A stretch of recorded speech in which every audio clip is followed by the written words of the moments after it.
राम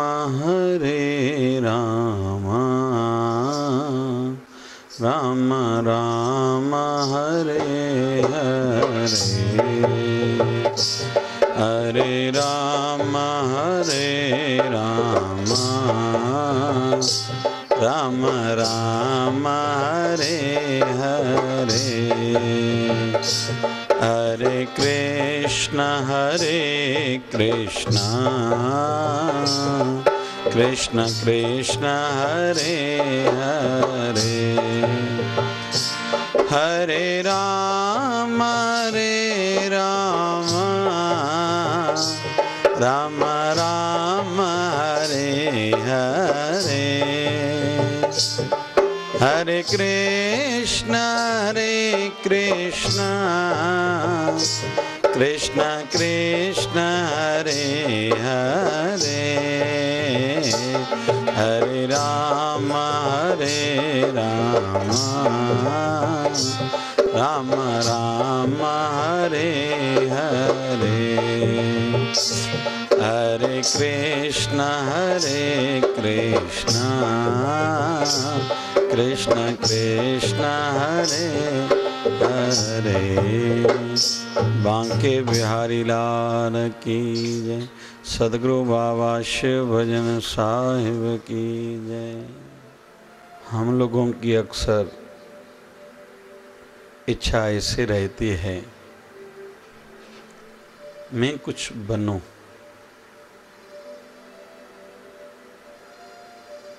किसी ऊंचाई को छू पाऊं,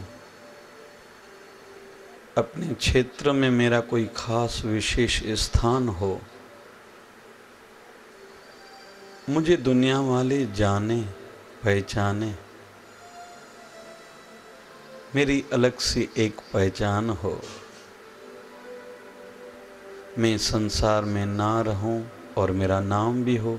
ये भी हम सबके मन में रहता ही है। लेकिन अक्सर देखा क्या जाता है, हम जो चाहते हैं वैसे कर्म नहीं करते, जिसके फलस्वरूप हमें वो ऊंचाई मिले वैसे कर्म हमसे होते नहीं हैं, और नहीं वैसी अपनी विचारधारा को बनाते हैं, नहीं कोई रणनीति वैसी बनाते हैं, नहीं कोई ऐसी प्लानिंग हमारी रहती है, जिसके कारण क्या रहता है कि हम चाहते और कुछ हैं, सोचते और कुछ हैं, करते और कुछ हैं, और फलस्वरूप में रिजल्ट हमारे सामने और कुछ आता है, जिसके कारण हमारे जीवन में संतुष्टि रहती ही नहीं है।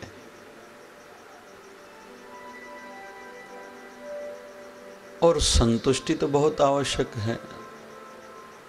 सफलता मिले और संतुष्टि ना हो, फिर भी बात कोई पते की नहीं रहेगी, कोई माना भरी नहीं रहेगी। इसलिए पहले तो हमें निर्धारित करना होगा मुझे क्या बनना है। ये सिद्धांत है, पहले निर्धारित करो, फिक्स करो, फिर कैसे बनना है ये भी ध्यान देना होगा। बनना है हमें मैनेजर, तो कहीं से जाके सीखेंगे, उनके साथ बैठेंगे, उनके एक्सपेरिमेंट, उनके अनुभवों से कुछ सीखेंगे, कुछ समझने का प्रयास करेंगे, तो आज नहीं तो कल हो पाएंगे। बनना है हमें रेडीमेड के दुकान वाला, लेकिन हम जाके अगर बैठेंगे हार्डवेयर के दुकान पर तो काम तो हमारा बनने वाला नहीं है। हमें बनना है अगर साधु, बैठेंगे पूरा दिन संसारियों के साथ, तो मन पर तो प्रभाव संसारियों के जैसे वाला पड़ेगा। फिर ऐसा होगा कि हम नहीं इधर के रहे, नहीं उधर के रहे। इसलिए थोड़ा ध्यान देना होगा। पहले निर्धारित करें मुझे क्या बनना है, फिर उसके बाद क्यों बनना है। और ये हम सबको खुद से प्रश्न करने हैं, क्वेश्चंस पूछने हैं। मुझे क्यों ऐसा बनना है जो मेरे मन में विचार आया है, फिर कब तक बनना है? क्योंकि ये भी आज के युग में बहुत बात देखी जाती है कि हर कोई बोलता है हाँ मैं देखूंगा, सोचूंगा, पढ़ूंगा, किससे पूछूंगा, फिर बनने का प्रयास प्रारंभ करूंगा। और ऐसी सोच के कारण हमारे हाथ से वक्त निकलता जाता है।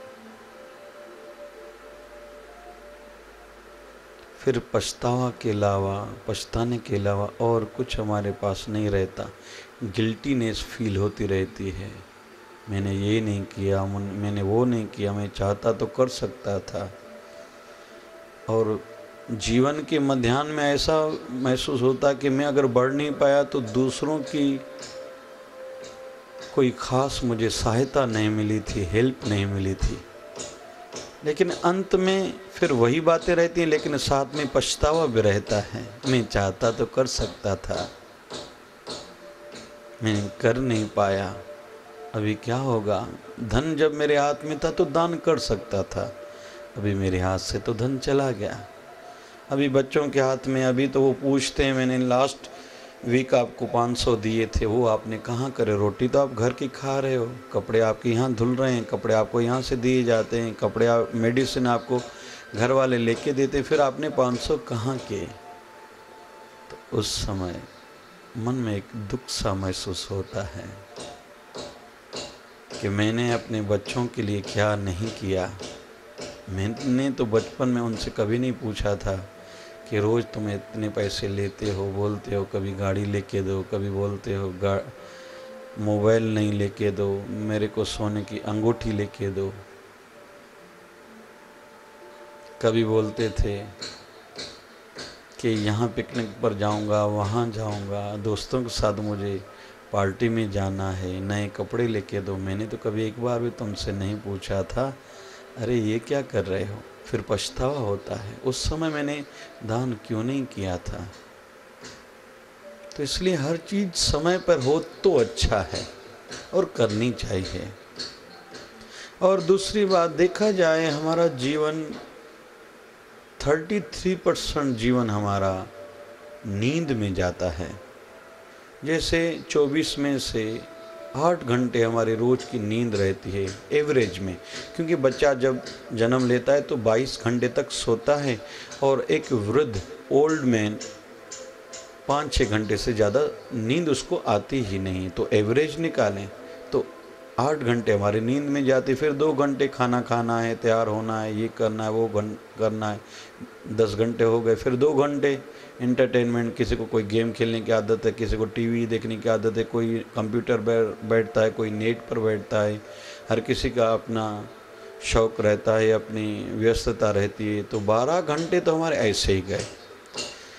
फिर बचे 12 घंटे, अभी दुनिया भर के काम इन्हीं 12 घंटों में करना है। अब अगर स्टूडेंट है तो स्कूल भी जाना है, ट्यूशन पर जाना है, होमवर्क करना है, कॉलेज में अगर गए तो कॉलेज भी जाना है, फिर पढ़ाई करनी है, कभी दोस्तों के साथ बैठना है, फिर बुक्स लेने के लिए जाना है, आज इसका जन्मदिन है, बर्थडे, वहीं जाना है, कभी कहीं रिसेप्शन है वहाँ जाना है, फिर मुझे मंगनी करनी है, सोचना है, फिर मंगनी हो गई तो रात भर फ़ोन पर बात करनी, मोबाइल पर बात करनी है, फिर शादी हुई तो यहाँ घूमने जाना है, वहाँ घूमने जाना है, अभी नेक्स्ट हमारा इश्यू हो, बच्चा हो, हमें ये योजनाएं रहती हैं, फिर आदि आदि आदि। ऐसा जीवन हमें पता ही नहीं चलता, जीवन के दिन हमसे निकलते जाते हैं, हाथ से समय बीतता जाता है, देखते देखते पता नहीं चलता, काले बालों में से सफ़ेद बाल उग आते हैं, निकल आते हैं, तब जाके पता चलता है मैं तो अभी बड़ा हो गया हूँ। फिर आज के युग में ये मानसिकता बनी हुई है, नहीं भाई गोदरेज का ब्लैक कलर लगाओ या काली मेहंदी रामदेव बाबा की लगाओ, जैसे दिखे नहीं मेरे सफ़ेद बाल हो चुके हैं, छुपाओ। लेकिन समय और संत, तीसरा शीशा, आईना, दर्पण किसी की परवाह नहीं करता।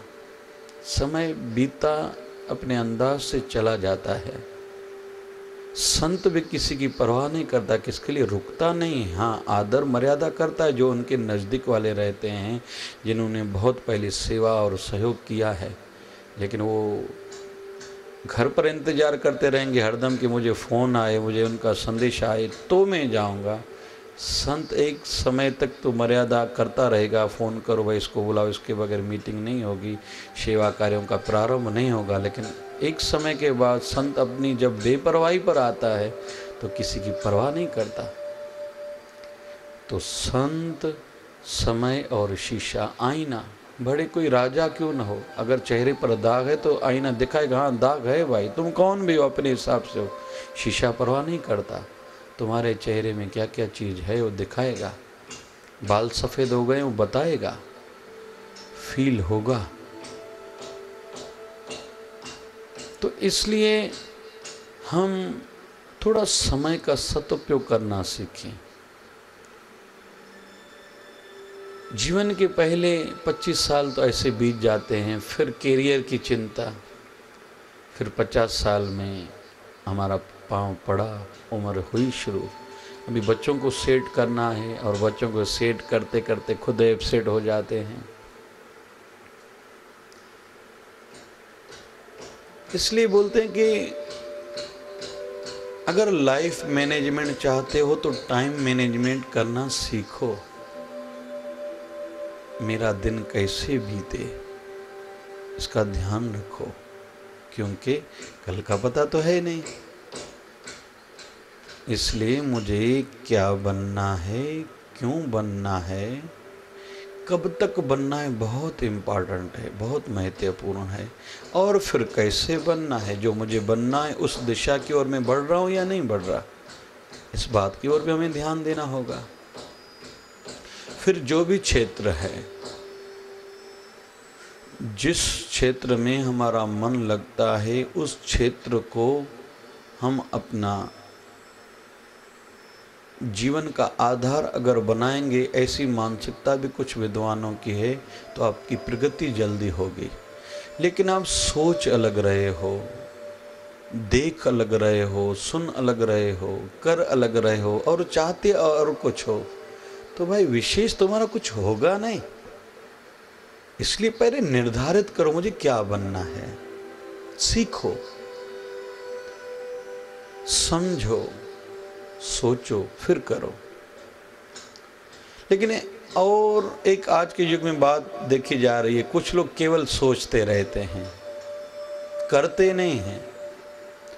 कुछ लोगों में ये बात देखी जाती है कि करते हैं, सोचते नहीं हैं, और दोनों का फेल्यूर रेट बहुत ज़्यादा होता है। असफलता बहुत उनको झेलनी पड़ती है। ये हमें ही कुछ सोचना होगी, मुझे क्या बनना है, क्या करना है, लेकिन पहले सोचो फिर करो। लेकिन जो सोचते हो लेकिन करना जरूर, नहीं तो व्यर्थ जाएगा सब कुछ तुम्हारा जो तुम जानते हो, भले कौन सी भी डिग्री तुम्हारे पास है। एक तो खुद के लिए, परिवार के लिए करो, फिर मित्रों के लिए करो, राष्ट्र के लिए करो, अपने धर्म के लिए करो, लेकिन करो। हर चीज़ का कोई समय निश्चित करो, निर्धारित करो। जैसे मैं डॉक्टर बनाऊँ, मैं इंजीनियर बनाऊँ, मैं वकील बनाऊँ, मैं मुखिया कहीं का बनाऊँ, मैं कहीं का प्रेसिडेंट अध्यक्ष बनाऊँ या घर का बड़ा हूँ, मेरी अपनी एक जिम्मेदारी है, रिस्पॉन्सिबिलिटी है, फ़र्ज है। ये चिंतन करना पड़ेगा खुद को। ऐसे नहीं मैं इतनी दुनिया भर की संस्थाओं के पद लेके बैठूं और कर नहीं पाऊँ। या बहुत लोग क्या बोलते, मेरी भावना बहुत, लेकिन करते नहीं हैं। कुछ लोग करते हैं लेकिन भावना नहीं होती, रिजल्ट में बहुत लोगों को तकलीफ़ें झेलनी पड़ती हैं। इसलिए जो हमें आता है उसका सदुपयोग हो, ऐसी धारणा हमें बनानी होगी। वैसी धारणा अपनों में जगानी होगी। जैसे भगवान बुद्ध का जहाँ जहाँ नाम आएगा तो सम्राट अशोक का नाम जरूर आएगा। सम्राट अशोक ने भगवान बुद्ध को समर्पित किया जब वहाँ से सेटिस्फाई हुए थे, संतुष्ट हुए थे, मन ने उनको मालिक अपना स्वीकार किया था, माना था, तो समर्पित हुए। ना सिर्फ खुद, फिर अपनी बीवी और बच्चों को, दोनों बेटे और बेटी को भी उसी धर्म कार्यों में भगवान बुद्ध की सेवा में लगा लिया। ऐसा ही हम सबको करना चाहिए। हम जहाँ से जुड़े हैं, जहाँ हमारी श्रद्धा आस्था टिकी हुई है, केवल श्रद्धा मन में रख के बैठे नहीं भाई, हम तो उनके तुलना में और किसको मानते ही नहीं, लेकिन कुछ करें ही नहीं। या हमने इस स्थान से बहुत कुछ पाया, लेकिन उसके उधार सुधार के लिए, प्रगति के लिए कुछ सोचे नहीं, बस वहाँ से सुख लेके आएँ, अपनी मन्नतें पूरी करके आ जाएं। उस संत से केवल आशीष हमें पानी, लेकिन उस संस्था के लिए, उनके कार्यों के लिए कुछ योगदान नहीं दें, ये ठीक नहीं रहेगा। इसलिए पहले निर्धारित करें, फिर सोचें, फिर समझें। बाबा शिवानंद साईं बोलते थे, जो सोचो समझो फिर करना जरूर। समय को व्यर्थ नहीं गंवाना, समय का सदुपयोग करना, संपत्ति का भी सदुपयोग करना, अपनी समझ का भी सदुपयोग करना, अपने संबंधों का भी सदुपयोग करना, केयर करना, ध्यान रखना। उनको भी प्रेरणा दो, वो भी भागीरथी कार्य में, भगवत कार्य में जुड़े तुम्हारी प्रेरणा से। सबको लेके साथ में चलने का प्रयास सीखो, ऐसी समझ बनाओ, ऐसी शक्ति बढ़ाओ और ऐसा आचरण बनाओ। बाबा शिवानंद साईं कृपा करेंगे, परमपिता परमेश्वर की आशीर्वाद हो, हमारा जीवन ऐसे बने। हरि ओम। जय शिवधारा, जय जय शिवधारा। प्रेम से बोलो जय शिवधारा। शिवधारा आश्रम में आने वाले सभी श्रद्धालुओं का तहे दिल से स्वागत है। शिवधारा आश्रम सिंधुनगर अमरावती, इनके द्वारा संचालित शिवधारा मिशन, जिसके अंतर्गत कई जन कल्याण, जन सेवा, परोपकार सेवा कार्य, धर्म कार्य तथा कई प्रकार के स्वास्थ्य विषयक शिविरों का आयोजन यह मिशन करता आ रहा है। इस शिवधारा आश्रम के पूज्य साईं श्री डॉक्टर संतोष कुमार जी महाराज, इनकी सुमधुर वाणी में हर रोज भक्तगण सत्संग एवं प्रवचन का लाभ लेते हैं, जिसमें पूज्य साईं श्री डॉक्टर संतोष कुमार जी महाराज सभी भाविक साध संगत को सत्संग में सामाजिक जन कल्याण, जन सेवा, परोपकारी सेवा कार्य, धर्म कार्य तथा अनेक प्रकार के उपक्रमों के लिए प्रेरित करते आ रहे हैं। हर रोज सत्संग के बाद यहाँ आए श्रद्धालुगण वितरित होता महाप्रसाद का लाभ बड़ी संख्या में लेते हैं। शिवधारा आश्रम में पूज्य साईं श्री डॉक्टर संतोष कुमार जी महाराज